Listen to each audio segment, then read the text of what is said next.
Saludos desde el oeste de la isla de Montreal, esto es de sur a norte, Hispanoamérica, según las noticias publicadas entre el lunes 12 y el viernes 16 de mayo de 2025. Comencemos con los países que limitan con el Atlántico Sur. En Argentina, el gobierno de Javier Milei anunció varias medidas para endurecer su sistema migratorio, como retirar la salud gratuita para extranjeros y buscar facilidades para realizar deportaciones más rápido, según informaron varios medios. CNN, por su parte, se preguntó en la semana si el presidente argentino busca seguir los pasos de Donald Trump en materia migratoria. La agencia Xinhua resaltó que estos primeros 4 meses del año la inflación en Argentina acumuló 11,6 puntos. Y este domingo Buenos Aires renovará su poder legislativo y el presidente Javier Milei prefirió quedarse en Argentina a esperar los resultados en vez de ir al Vaticano para asistir a la ceremonia de investidura del Papa León XIV. En Uruguay, Deutsche Welle informó que en las elecciones regionales del domingo, el gobernante Frente Amplio ganó en los grandes centros urbanos de Montevideo y Canelones, mientras que la derecha obtuvo mayorías en las intendencias del interior del país. Esta semana falleció el expresidente uruguayo José Mujica, como informaron todos los medios, y los presidentes de Brasil, Inácio Lula da Silva, así como su par chileno Gabriel Boric, llegaron hasta Montevideo para darle el último adiós a este gran líder de la izquierda latinoamericana. Ahora subamos por los países mediterráneos. En Paraguay, Infobae informó que el gobierno de Venezuela envió saludos y felicitaciones al pueblo paraguayo por sus 214 años de independencia del dominio español. Infobae también recordó que el 6 de enero el gobierno de Nicolás Maduro rompió relaciones con Paraguay y que el presidente Santiago Peña considera que Edmundo González Urrutia fue el legítimo ganador de las elecciones en Venezuela. En Bolivia, Deutsche Welle contó que el ministro de Gobierno Eduardo del Castillo ratificó sus intenciones de arrestar al expresidente Evo Morales, sobre todo si se presenta al mitin de este viernes. El miércoles, la agencia Xinhua había anunciado el inicio de la inscripción de las candidaturas a la presidencia y Deutsche Welle había informado que los seguidores de Evo Morales iniciaron una marcha desde Cochabamba hacia la capital de La Paz para registrar la candidatura de su líder. La agencia Xinhua también informó que terminó la peor temporada de lluvias en los últimos 40 años en Bolivia. Ahora recorramos la costa del Pacífico, donde este viernes Chile oficializó su ingreso como país asociado del Centro Europeo de Física de Partículas, CERN. El presidente de Chile, Gabriel Boric, por su parte estuvo en China y el miércoles sostuvo una reunión bilateral con el presidente Xi Jinping en el marco de la 4ª reunión ministerial del Foro China-CELAC y defendió el libre comercio, el multilateralismo, el diálogo y el derecho a decidir con quién comerciar.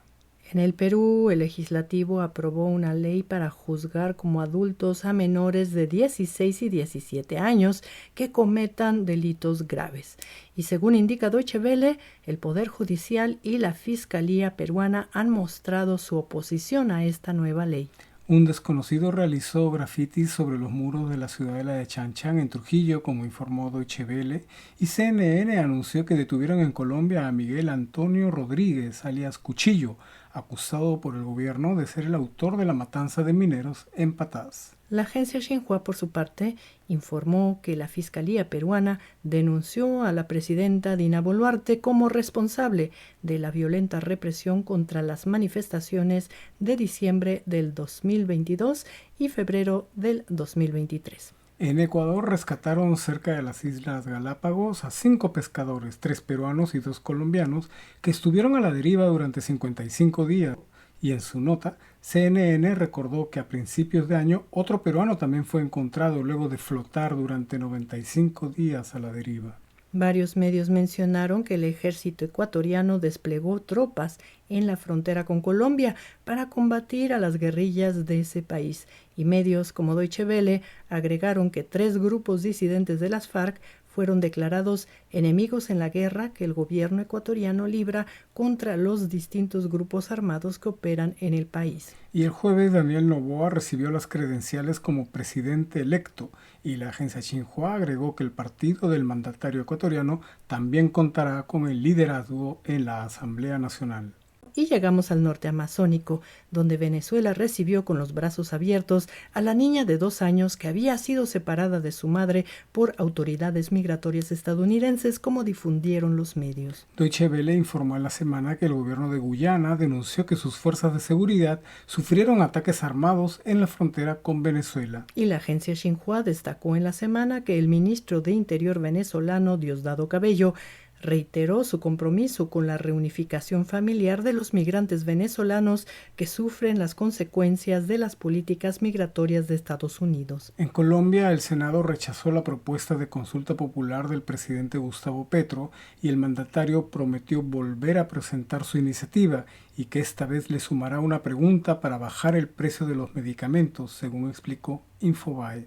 Prensa Latina, por su parte, informó en la semana que el ministro de Defensa, Pedro Sánchez, afirmó que continúan las gestiones para rescatar a un niño secuestrado por la guerrilla en el Cauca, esto es, al suroeste de Colombia. Y esta semana, desde la ciudad de Shanghái, el presidente de Colombia, Gustavo Petro, oficializó su solicitud de ingreso al Banco de Desarrollo de los BRICS, entidad financiera creada por Brasil, Rusia, India, China y Sudáfrica en el 2015. Ahora pasemos por Centroamérica y el Caribe, donde el expresidente panameño Ricardo Martinelli finalmente abandonó la residencia diplomática de Nicaragua en Panamá. CNN informó que el gobierno de Colombia otorgó asilo político a Martinelli y ahora el exmandatario se encuentra en Bogotá. En Honduras, el gobernante Partido Libertad y Refundación anunció el lanzamiento oficial de la actual ministra de Defensa Rixi Moncada como candidata presidencial para las elecciones generales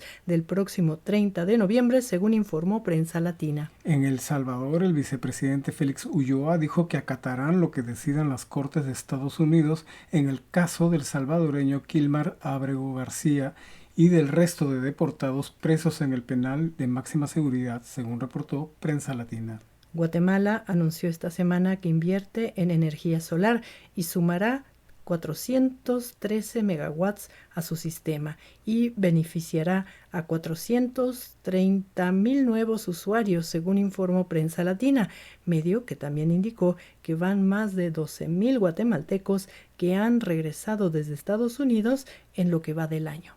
Y llegamos al norte. En México, una plaga de gusano barrenador llevó al gobierno de Estados Unidos a suspender la importación de ganado mexicano durante 15 días, según informó Deutsche Welle. Varios medios mencionaron que 17 miembros de la familia del Chapo Guzmán, líder del cártel de Sinaloa, se entregaron a las autoridades de Estados Unidos. Medios como CNN e Infobae mencionaron el asesinato de 2 influencers, una que recibió un balazo cuando transmitía en vivo desde Zapopan y otro conocido como el Fénix, que fue atacado cuando caminaba por las calles de Acapulco. En la semana varios medios comentaron la marcha de maestros que exigen mejoras salariales y el anuncio gubernamental que aumentarán la disponibilidad de los productos hechos en México en los anaqueles físicos y virtuales. La agencia Xinhua destacó el desmentido realizado por la presidenta mexicana Claudia Sheinbaum, quien niega que agentes de Estados Unidos participen en la captura de narcotraficantes en México. Finalmente, Prensa Latina informó que el gobierno de México declaró que se opone al proyecto del gobierno de Estados Unidos de gravar con 5% las remesas de los migrantes y que este tipo de medidas viola tratados bilaterales como el de la doble tributación. Y finalizamos con el dato de la semana. Varios medios indicaron en la semana que el gobierno de China colocó más de 9,000 millones de dólares en créditos para el beneficio de los países de Latinoamérica y el Caribe. El gobierno chino también anunció que desde el 1 de junio los brasileños, argentinos, chilenos, peruanos y uruguayos podrán pasear por China por 30 días sin necesidad de solicitar visa. Bueno amigos, esto fue de sur a norte desde el oeste de la isla de Montreal. Les deseamos una estupenda semana y nos despedimos. Hasta la próxima.